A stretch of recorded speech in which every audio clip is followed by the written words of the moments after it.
We call them the Responsibles.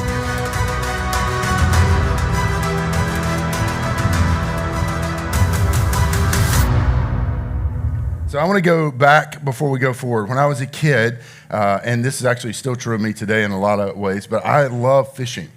This is my favorite pastime. Now, I was introduced about 3-4 years ago to fly fishing. I'm like, man, that's the most amazing thing I've ever done in my life. Deep sea fishing doesn't matter, but I grew up in rural Georgia. We had a pond behind our house. And I just there's something about nature that for me is life-giving. And so when I could get away from humans, no offense, you guys are amazing, but I could go to life, it just bring life to me. So I would fish in this pond behind our house, and it was what I would call lazy man fishing. Like when you're fishing for catfish, it was a lot of fun and it was really easy, and oftentimes they were really big. And so it was just great. So I would fish for catfish. Now, anybody want to take a guess what we used predominantly for bait when we were fishing for catfish? Worms, I heard. Anything else? Hot dogs, chicken liver. I heard it. All right, chicken liver was the item of choice. Now, this is just one of many reasons that I don't eat chicken liver, because for me it's bait. And the other is, have you seen it? Like some of you are going to order some today, like they have it on the menu at Kentucky Fried Chicken, if that place is still around. But I couldn't do it because we put it on a hook. Now, so I love this. So I would go down behind the pond or behind the house at the pond. I would fish, and it was absolutely incredible. It would just bring life to me. Now, there's this one day that stands out in my mind above most of the rest. And when I tell you this story, you're going to understand why. In fact, some of you may have heard me tell this story at some point. But I was like, that last cast of the day is always dangerous. So last cast, I didn't catch anything, reeled it in. There's still a little bit of chicken liver on my hook. It goes behind me, kind of lands in the dirt. I turn around, and there's my cat. My cat likes chicken liver too. So my cat reaches for the hook, but listen, guys, obviously I pulled the hook out of the way, but when I did, my cat did this thing. And for a young boy, that was really funny. And because it was funny, I thought, I'm going to do that again, because my frontal lobe was not fully formed, right? And so I thought, this is great. Like, it was just something about it that was like the most funniest thing ever. That cat, like, so hungry, loved that, and but it didn't get any. So I did it again, and I did it again. And man, I totally underestimated the speed of my cat. I mean, like, there was this one moment that's still in my mind as a grown man, I think I am. It happens in slow motion. Like, my cat with like ninja-like reflexes, and it's like, no. I saw both paws go onto the hook, and then in one fell swoop, it went into its mouth. Now, Houston, we have a problem. Like, so here I am, like, look, I don't know if this has ever happened to you. I'm going to go out on a limb and say I'm probably the only one that this has ever happened to. But let me just say, I would not advise it.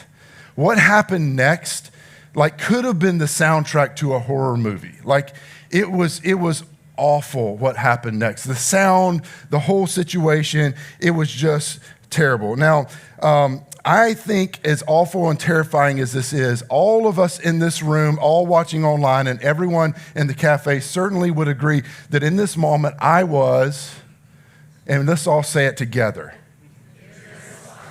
I know, I received that. It's true, I was irresponsible. But before you're too harsh on me, we've all been there.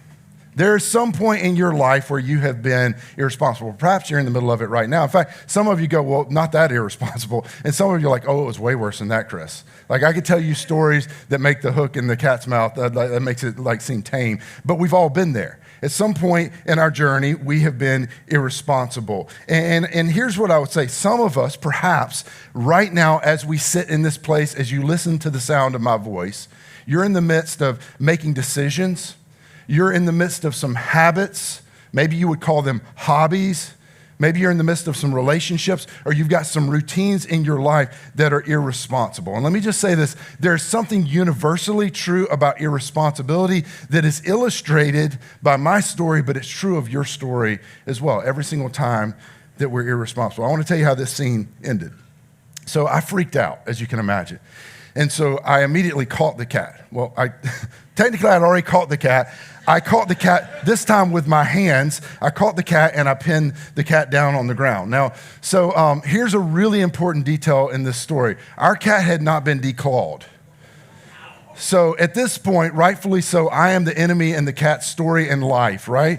And so this cat is just working with all four legs to decimate the enemy. And I get, none of you feel sorry for me right now. I earned it. I deserved it. I understand. But it's a dilemma. So here's what I realized. I've got this cat going. I don't know if you've ever seen a cat with a hook in its mouth. It's not okay. Like, it's a scene that one day will happen in hell. I hope to never see again, right? So I've got this cat down. But the problem is, it's taking everything I've got just to hold it down, because if it takes off, it's like, and so I'm holding the cat down. But the problem is, I can't get the hook out of its mouth. Now, this is the moment, luckily, that my older brother was there. My older brother comes over. He's 5 years older. I have another brother that's 8 years older than me. Baby of the family. This is the kind of thing that happens when you're the baby of the family, right? We're all spoiled. But he comes over, and immediately he jumps into action. He reaches in, and he pops this hook out of the mouth of the cat. Now, for all those of you bleeding hearts, the hook wasn't in there very deep. I know it's not going to matter what I say, but he popped it out. It's like a pit stop, in NASCAR. We throw our hands off, and the cat takes off, right? Cat never went fishing with me again. I don't know if that's a surprise to anyone. I don't think I even invited the cat to go fishing with me again. But there we stood in this moment. We're both like, oh my goodness, did you see that? But we're standing there, and we look down at our arms, and it just like we've been butchered. Like, all the way up and down our arms, there are these claw marks. And I'll never forget, my brother looked at me, and with the kind of look that only an older sibling or a parent can do. You know how there's like 1,000 words, but there's no words at all? He just looked at me, and he did both, gave me the look and some words. He looked at me, and he shook his head, and he said, "You're an idiot." That may or may not be the church version of what he actually said, but it was pretty close, right? And here's the thing. I received that. I own it. I deserve it. This was my fault. Now, I want you to imagine later in that day, you go home, mom and dad are like, "Hey, did you catch anything today?" You're like, "Funny story, mom and dad, about that. The cat seems a little off, but yeah, it was a great day," right? Here's what happened to me in that moment. And this has happened to you. It will happen to you. It happens to us throughout our lifetime. It's happening to your kids right now if you have kids. In that moment, my irresponsibility got me into a situation that I couldn't get out of without help from someone else. This is how irresponsibility works. And my irresponsibility in that moment has me with a cat pinned down, and I cannot solve the situation that I got into all by myself. I can't get out of it all by myself. And I don't want you to miss this. This is universally true of irresponsibility. Our irresponsibility will eventually become someone's responsibility. This isn't just true of me. This isn't just true of little things that we do when we're 8, 9, and 10 years old.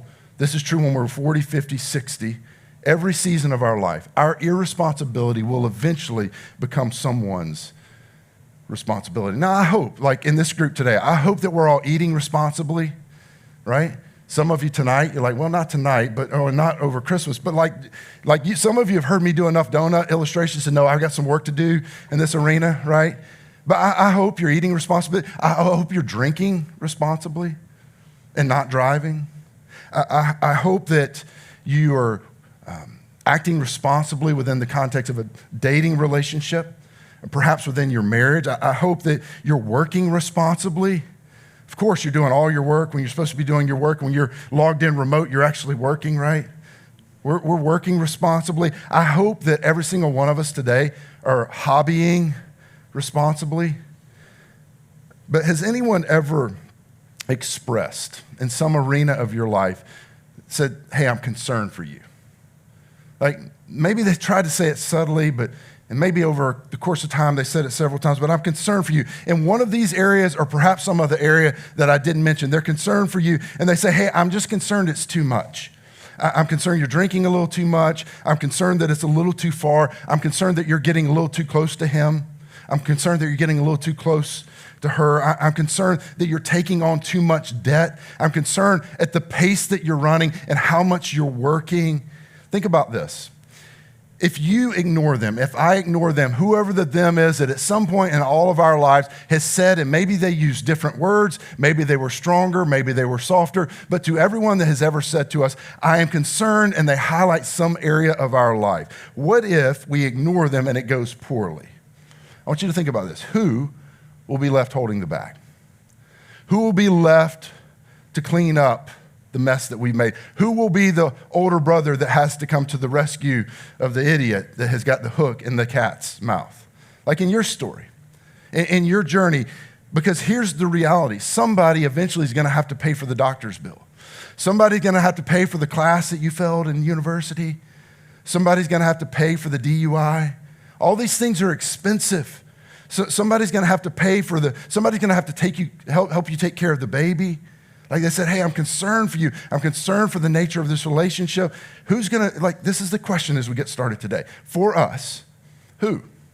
Who's the person, who's the group of persons that if we're irresponsible, will be left holding the bag? Now, let me tell you why we give ourselves permission. This is me as well. Let me tell you why we give ourselves permission to not fully feel the gravity. When someone steps in, and again, maybe they're subtle, maybe they're super direct, and they kind of insinuate or say, hey, I'm concerned for you. Here's why we give ourselves permission to kind of sidestep their concern.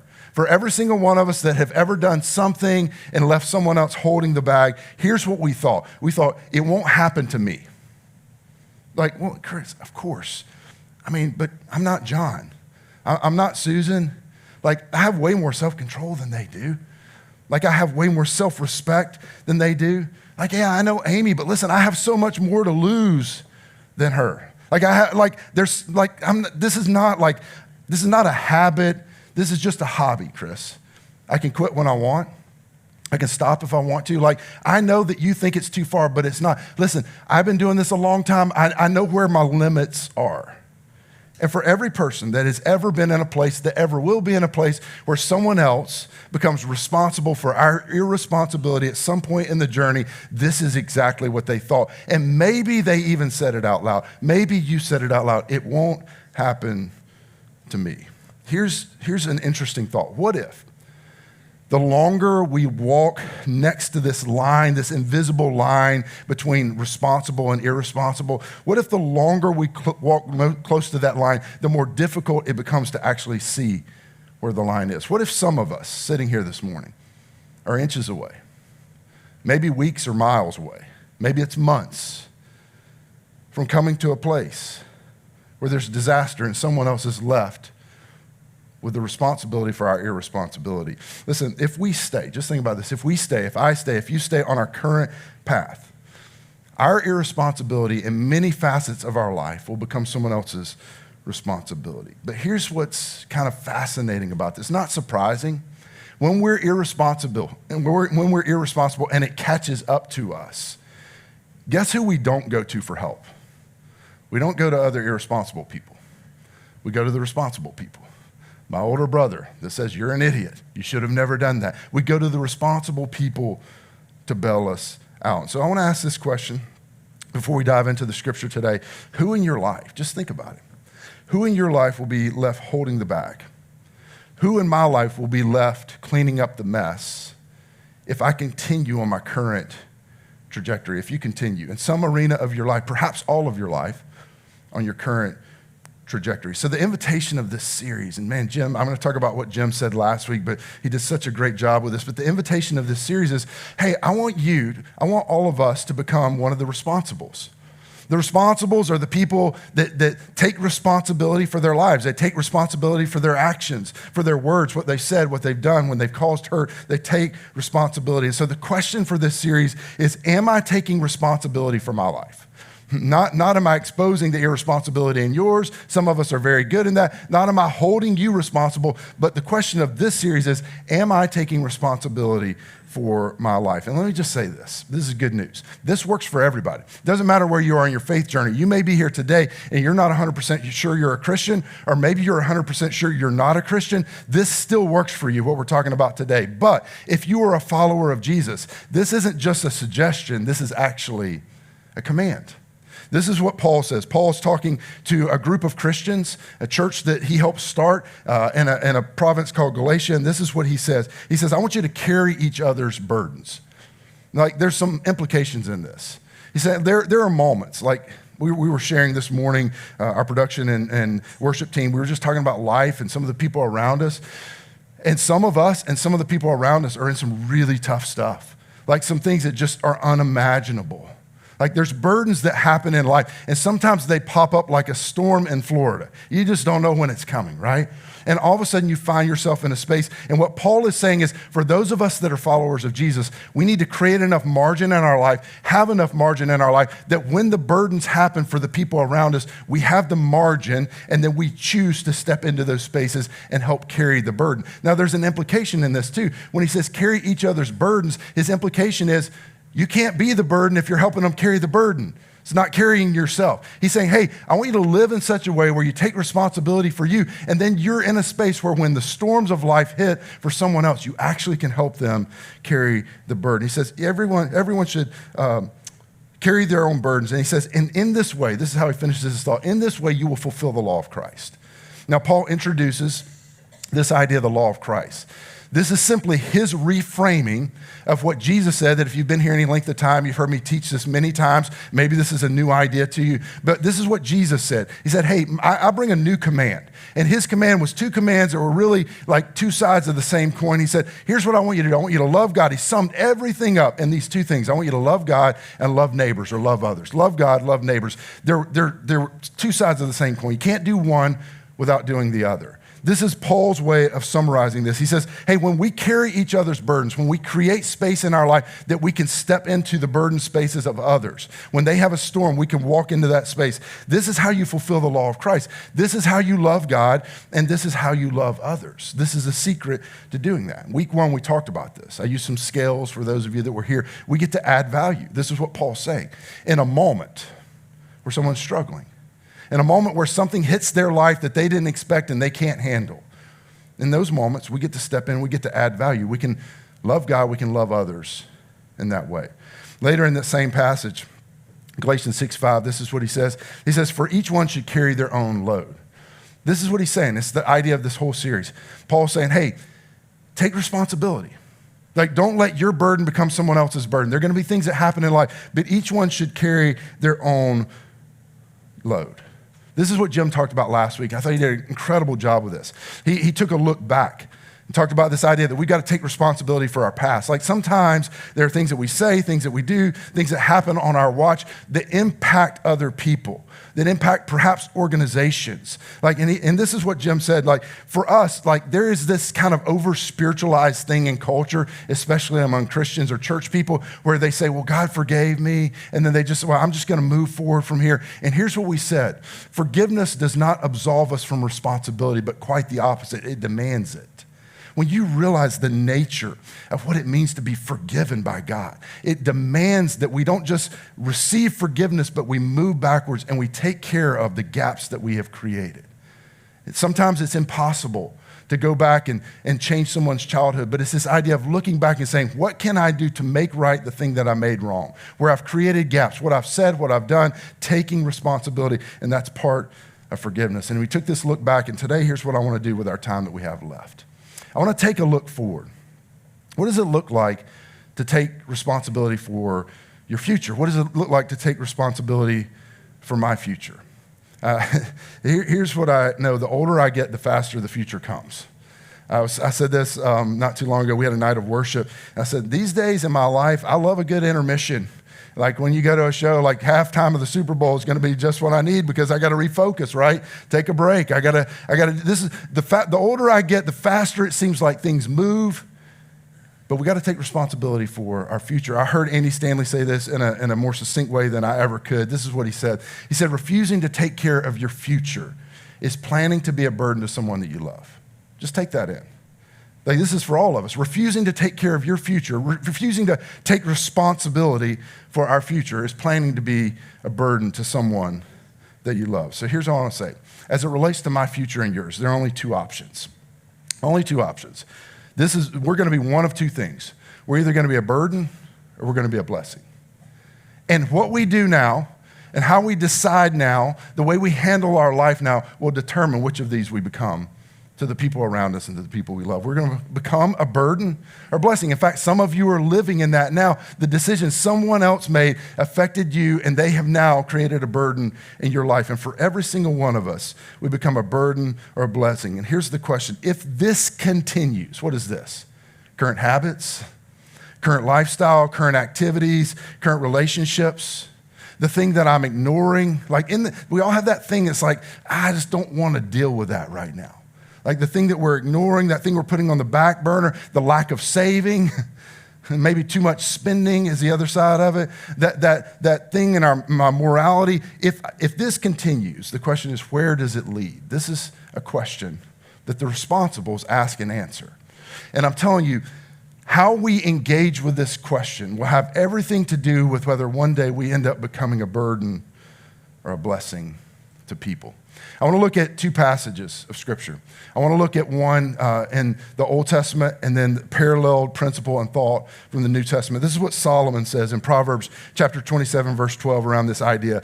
He says that the prudent, now the prudent is just a simple way for saying the wise. When he says the prudent, these are the people, the wise people that kind of see, and you know people like this, they just kind of see the connectedness in life. They're the people that as they navigate life, they kind of think, well, if I do this, then this is going to happen. If I don't do this, then these things are going to happen. They see the connectedness in life. He says the prudent, they see danger and they take refuge. But the simple, which by the way, simple means, usually it's a reference, especially in Proverbs or the wisdom literature, it's usually a reference to age. There is a kind of wisdom that comes just from doing a few laps around the sun. There are things that all of us know that we didn't know when we were younger. There's things that if you are young, you can't possibly know them. Now, we've all met some 50-year-olds that seemed rather simple. You know what I'm talking about? Right? They just seemed like they were still 16. But generally speaking, this idea of the simple is they're younger and they don't see the connectedness in that life. They don't see this like, it's like I'm in the moment. Here's a hook. Here's a cat.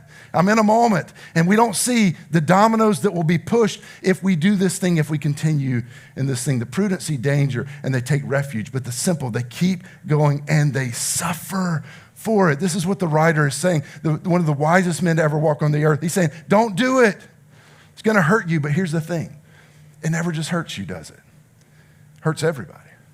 It hurts everybody that's connected to you, that has a string in life that somehow is attached back to you. Let's play it out.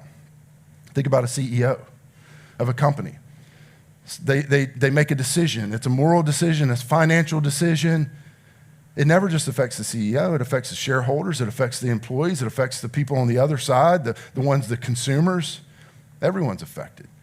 Think about a teacher. A teacher makes a disastrous decision or uses the authority given to them to belittle someone. It affects everyone. It doesn't just affect the one person. If there's some kind of failure with a doctor, it affects their patients, it affects their coworkers, it affects everyone. Listen, what about a mom or dad? There's some kind of failure, whether it's in marriage or in morality, some kind of life decision. It doesn't just affect them, it affects everybody. Listen, you know, because some of you have been to that family reunion after the thing happened, and it didn't just affect them, did it? It affects everyone. And I don't say any of this in a way of shame, and nor was the writer of this passage, Solomon. He was saying it in a preparation to say, hey, warning, warning, there are things that are connected in life. And there are things that if you do this, then this will happen, not because God is judging, but because you pushed a domino. And that domino hit another domino. And all these things in life are connected. And before you know it, all the dominoes are falling down. He says, people that are wise, they see the connectedness in life. Listen, what happens when a pastor falls? Surely it doesn't just affect them. It affects the entire community. It affects everybody that has heard their messages. This is what he's saying, that it's the danger. The prudent, they see the danger. They take refuge. But the simple, they keep going and they suffer for it, and so does everyone around them. Here's what I would say. When you and I are irresponsible, and we're going to have our moments, right, because we're human. When we're irresponsible, other people are left holding the bag every single time. The simple, they think this. They think, well, it won't happen to me. This won't happen to me. I know it happened to them. It won't happen to me because here's the thing. I'm going to pull up listen, I know where my limits are. I'm going to pull up the nose of the plane before I crash. I want to jump over to the New Testament. And I want to show you the same principle that Paul talks about. And this verse and one of these verses that I'm going to read is one of the very first verses that I ever memorized. In fact, I would encourage you this morning, when we get to this verse, I'm going to challenge you to memorize it as well and internalize it. For me, this was one of the first verses that I didn't just memorize, but it became a fabric of how I thought. It started to rewire my brain and the way I interacted with the world around me. And it's powerful. This is how it starts. It's in Galatians. Paul starts by saying this. He says, don't be deceived. Meaning, like, he's saying, hey, we're all susceptible to this. Like, do you know how easy it is to get, like, a narrative around you in an echo chamber? Like, it is so easy to deceive ourselves and to get a narrative, and, like, we don't have any opposing voices in our life. Everybody's echoing the same thing, and it is so easy to deceive ourselves. That's the reason Paul's saying it. Don't be deceived, because he knew we'd be tempted to be deceived. Don't be deceived, and he says this, God will not be mocked. God will not be mocked. In other words, there's nothing that you and I can do that's going to outsmart God, that's going to outthink God, that's going to out-God God. Like, we're not going to do anything that kind of goes over God's head. He's saying, don't be deceived. God's not going to be mocked. He's saying, Paul's saying, I recognize that I'm talking to a group of people that think they're going to be the exception to the rule. Just like us, like, isn't it true? Like, when someone's pushing on stuff like this, you're like, yeah, Chris, I know. But listen, it's not going to happen to me. This is exactly what was happening to this group of people. He knows. He says, don't be deceived. God will not be mocked, because he knows he's talking to a group of people that think they will be the exception to the rule. And then he says this powerful thing, this principle that we know is the law of the harvest. He says this, a man reaps what he sows. Like, this is a powerful principle. A man reaps what he sows. A person reaps what they sows. Now, this principle, the law of the harvest, will trick us. And there's a couple reasons. One of them is this. When it comes to the law of the harvest, oftentimes there's a time delay. Like, you go plant a seed and you say, well, look, nothing happened. Sometimes it takes weeks or months or years for something to really grow fully into what it could become. So sometimes there's this time release and it will fake us out. But there's this other thing that happens in the law of the harvest that if we miss this, we're going to miss something in life. There's always a disproportionate payout. There's a disproportionate result between what I plant and what grows. It may not be fair, but it's true. And this is what Paul's saying. He's saying, hey, this isn't like something where God's against you. This is just a principle. It's like gravity. You're either going to harness this or you're going to run against the wind. That's all that's going to happen with this principle. You're either going to harness or run against it. So this idea of the disproportionate output, I'll give it to you this way. I'll show you it. So this is a seed that comes from something we know of as a sequoia tree. Pretty small, right? Now, when that thing is fully mature, this is what it looks like. There you go. This one is known as General Sherman.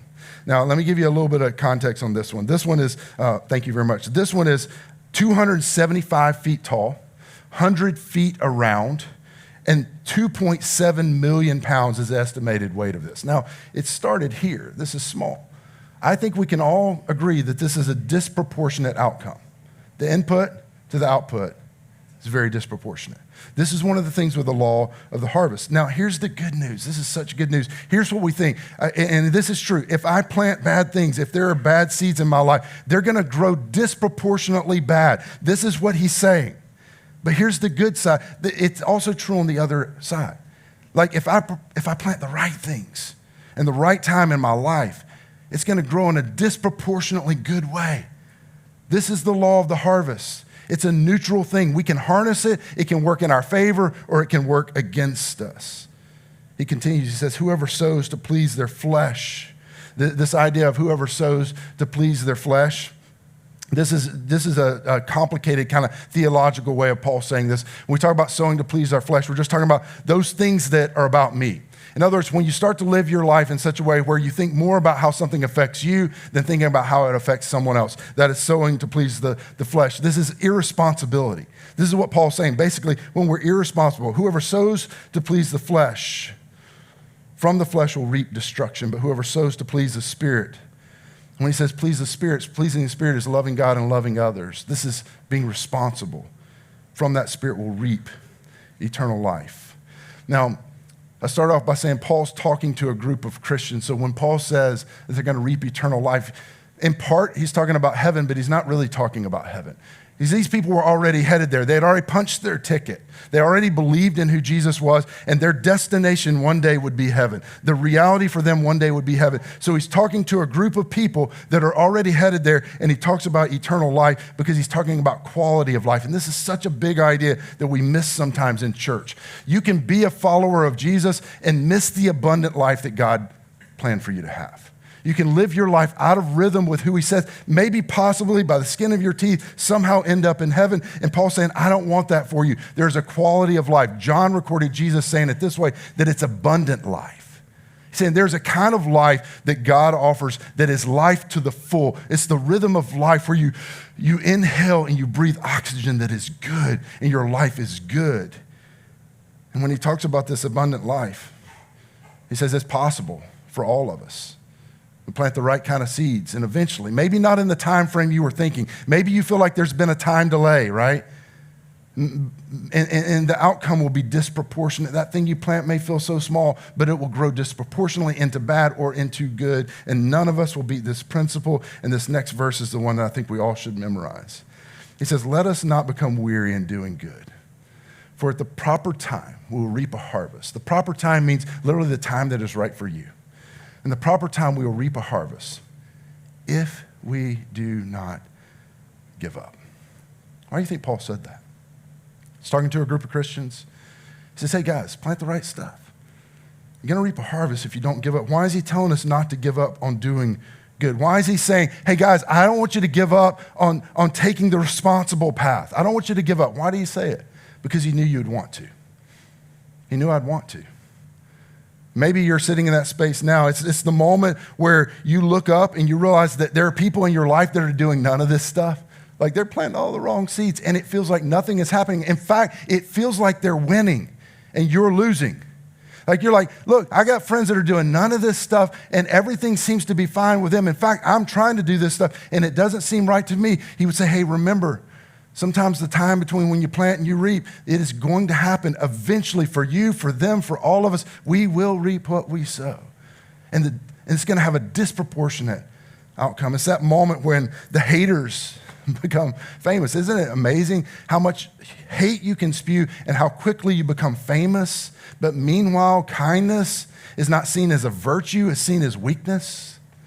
You say, Chris, Jesus would say plant seeds of kindness, but it doesn't work. He knew that there would be a time in our life where we're tempted to walk away, where we're tempted to not keep doing good. Let me just say this, teenagers, if you're a teenager in the room, if you have a teenager, middle school, high school, college, the way of Jesus invites you to a different kind of life. The way of Jesus invites you to a different kind of morality. The way of Jesus invites you to look at the person you're dating differently than everybody else in the world. And listen, I'm telling you, it won't be popular. There are things in the way of Jesus that at times, listen, one of the things that you want as a teenager is to blend in. You don't want to stand out. And by following the way of Jesus, it may make you stand out. And this is what Paul is saying. This is what I'm saying. God's authority through Paul is saying, he's saying, in that moment, you are going to want to give up and say, that's it, I'm done. And Paul's saying, don't give up. I know it's hard.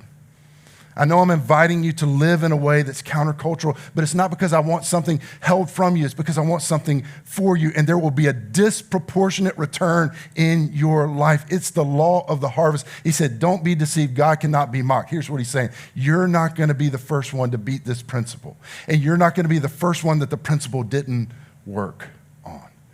Man, don't give up. If you're a teenager trying to follow Jesus, if you're an adult trying to follow Jesus in the way of Jesus and it feels countercultural, don't give up. And then this is his summation. It says, therefore, as we have opportunity, let us do good to all people. Uh-oh. Well, Chris, I got a few people on the list. I mean, I'll be good to a lot of people, but there's a couple of people. If I could tell you their story, you would say, no, all people. Let's be good to all people. Think about your neighborhood right now. Think about your social media feed. Think about your family reunion. All people. Think about the teams that cheer for different groups. Go Panthers. All people. He He says, all people. Therefore, as we have opportunity, listen, you will have opportunity before you leave the building today. You have opportunity tonight, throughout the day tomorrow, every hour of every day you have opportunity. Therefore, as we have opportunity, because of all this, every time we have opportunity, do good to all people, but especially to those who belong to the family of believers. He said, hey, it's going to be hard. If you're trying to live out the way of Jesus, be especially kind to those people. But listen, as you have opportunity, do good to everyone. This is what Paul's saying. Do no harm. Do no harm. Help people. Do the right thing. Take responsibility for your lives. And it's not just better for you, it's better for everybody around you. And it doesn't matter what has happened. You can start from this moment. Do you need to take responsibility from your past and make it right when you can? Yes. But in this moment, we can look to the future and we can plant the right kind of seeds. This is the way I say it. What you sow is what will grow. Eventually. Not immediately. Listen, it may start with a seed. It didn't start with a giant sequoia tree. It started with a small seed. You got to be intentional with what we sow, and it makes all the difference in our lives. And listen, ultimately, whether we become a burden or blessing in someone's life has everything to do with the kind of seeds that we sow right now. I want to give you just an illustration of this, and then I want to give you a couple of kind of takeaways, action steps to kind of work through, because I realize this content's like, what do you do with this, right? I'll give you an illustration specifically from a financial perspective. And this is not original to me. This is something Dave Ramsey does. This works in all arenas of life, but I want to give you this one. And some of you are going to listen to this, and you're going to challenge his percentage rates. Don't do it. Just listen to the illustration. But this is what he talks about. And I will say it this way before I share this illustration. If you're young, start now. You have a distinct advantage in every area of life. For those of us a little older, we can do this as well. We can plant seeds now, but if you're young, you have a distinct advantage. And here's why. Playing catch up is hard. Playing catch up with your emotions is hard. It can be done, but it's hard. Playing catch up with your habits is hard. You can do it, but it's hard. Playing catch up financially is difficult. You can do it, but it's hard. Listen, you have a distinct advantage if you are young. So here's one of Ramsey's things. He talks about an investing breakdown. So I'll give you an illustration. He says, when Jack turned 21, he decided to start investing $200 a month every year for 9 years. You got it? 9 years, $200 a month. At age 30, he decided to stop investing altogether, but his friend Blake started when Jack stopped, investing $200 a month every month, starting at age 30 and all the way into the ripe old age of 68. So at the age of 68, both guys at the age of 68, who do you think had more money in their account? At the end of 9 years, Jack had invested a total of $21,600, and he didn't invest another dime, and he ended up with close to $2.35 million at age 68. Jack's friend Blake invested a whopping $91,200 over the course of 38 years, and age 68, he had built up $1.3 million. Let's just go ahead and be honest. Both of these are feeling pretty good, right? He goes on to say this. He built up this $1.3 million, but he never caught up with his friend Jack. He invested $70,000 more, spent 29 more years investing, ended up with $1 million less. Why? It's the law of the harvest. This is what Paul was saying. And this isn't just true of money. I just use a money illustration. This is true of everything in life. There's a disproportionate rate of return when we plant good things and bad things. What returns and what grows is going to be, it may not happen in the time frame you think, and it will be disproportionate, but none of us are going to beat this principle. So if you're here this morning and you're not a Christian, you're trying to figure this out, this is just a strong suggestion. I think it works for everybody, but if you're a follower of Jesus, it's actually a command. This is how Jesus commands us to live our lives. And here's why. Because if we live our lives this way, then we don't create a burden for others. We weren't created to be burden creators, we're to be burden carriers. And when we live our lives in this way, we take the burden away. We become a blessing. So, are you ready to become responsible? Some of you are immediately thinking of all the people you want to send this to because it's not for you, right? But maybe it's for all of us. If I continue with my current habits or on my current path, will I be a blessing or will I be a burden? This is the question. I want to give you 5 areas, and I'll end with this. I'm going to give you 5 areas just to consider this. And maybe as you look at this list, it might feel overwhelming. Maybe you just pick one. Maybe you pick one action step for each one. But I'm going to give you 5 areas to consider this idea that if we give attention to it, the seeds that we're planting, it'll affect whether we become a burden or blessing. The first one is this, relational health. And when we put all these on the screen together, I would encourage you to take out your phone, take a picture of this, and think about it, have a conversation with someone about it. Relational health. Listen, those of you that are in the dating world, if you just treated the person you're dating like it's someone else's future spouse, because most of the people we date, we don't end up marrying, how would that change things? That's the kind of thoughts that a responsible person has. Listen, for those of you that are married, what would it look like to just create a context where you try to outserve your spouse rather than out-argue your spouse? Relational health. The second one is this, financial health. I've heard this. There are 2 types of people in the world. There are those that make interest and those that pay interest. I met a lot of people through the years that wanted to be generous, but because of the way they've lived and the debt they've created, they couldn't be generous even if they wanted to. This is a thing that, again, this is a principle where God wants something for us, not something from us. Here's a third one, emotional health. Let me just say, it's okay not to be okay. I think all of us have been there in some way, shape, or form, maybe not as pronounced as whatever situation you're in, and maybe it's more pronounced. It's okay not to be okay. But at some point, we have to get help, right? Like at some point, we have to ask the question, what's it like on the other side of me? At some point, we have to pay attention to our overreactions and our underreactions. And we have to invite someone into that conversation early and often. Here's the 4th area, spiritual health. Listen, this is so big. I know on the list, as I put it in there, it may feel like it doesn't even fit for some of you, but I'm telling you, spiritual health is so big. Listen, you got to circle up with some people. Christianity is not a solo sport. We were never meant to sort this out by ourselves in a room. In fact, here's what I would say. If you try to sort this out by yourself in a room, eventually you will convince yourself it's not true, or you'll head towards deconversion. And here's why. Because when we are left by ourselves to sort out God, it is impossible. God is infinitely bigger than any of us. It is within the context of community that we sort it out. Anytime a person starts to solve all their God questions by themselves, they place themselves in danger. So here's what I'd say. Circle up with some people. Like, learn to read the Bible.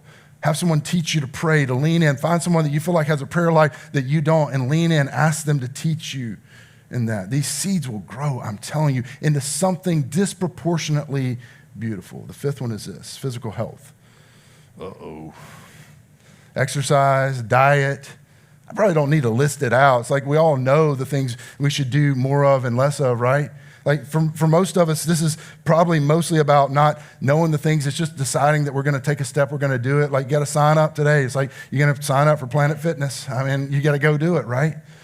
For some of us, this is like you got to call. You got to make the doctor's appointment. You've been putting it off, but listen, are you going to be a burden or a blessing to someone? So I want you to look at this list. For some of you, again, take out your phone, take a picture of it. If I continue with my current habits or my current path, will I be a burden or a blessing? Is there one of these that perhaps pops out in a pronounced way? Is there something that comes to your mind in each and every one of these? And I just want to tell you, hearing this message will impact absolutely nothing in your life or mine without a corresponding action. We got to find something to do with this. So maybe focus on one, maybe find one action step. And I just want to say this last thing. Don't grow weary in doing good. Some of you are doing so good. Like you're on a track, you're making some of the best decisions of your life and relationships and morality and finances. Don't grow weary when it looks like the commensurate rate that you're losing while others are winning. Don't grow weary in doing good. Don't grow weary in having a morality that protects people and loves them well. Don't grow weary. Because at the proper time, the time that is right for you, you will reap a disproportionate harvest in your life. Let me pray for us. Father, will you give us just a highlight in our souls of the area that we need to take a step? God, I recognize that for some in this room, this may feel completely overwhelming. Will you just give us the one simple step we can take? The person to call, the thing to do, the habit to change, the thing to expose. Maybe we just need to say it out loud to someone else that we recognize that it's become a thing for us.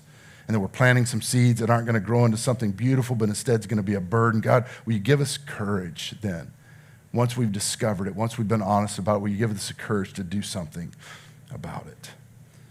Father, we love you. I thank you for your word and how powerful and relevant it is 2,000 years later, that it's still relevant to us and comes off the pages.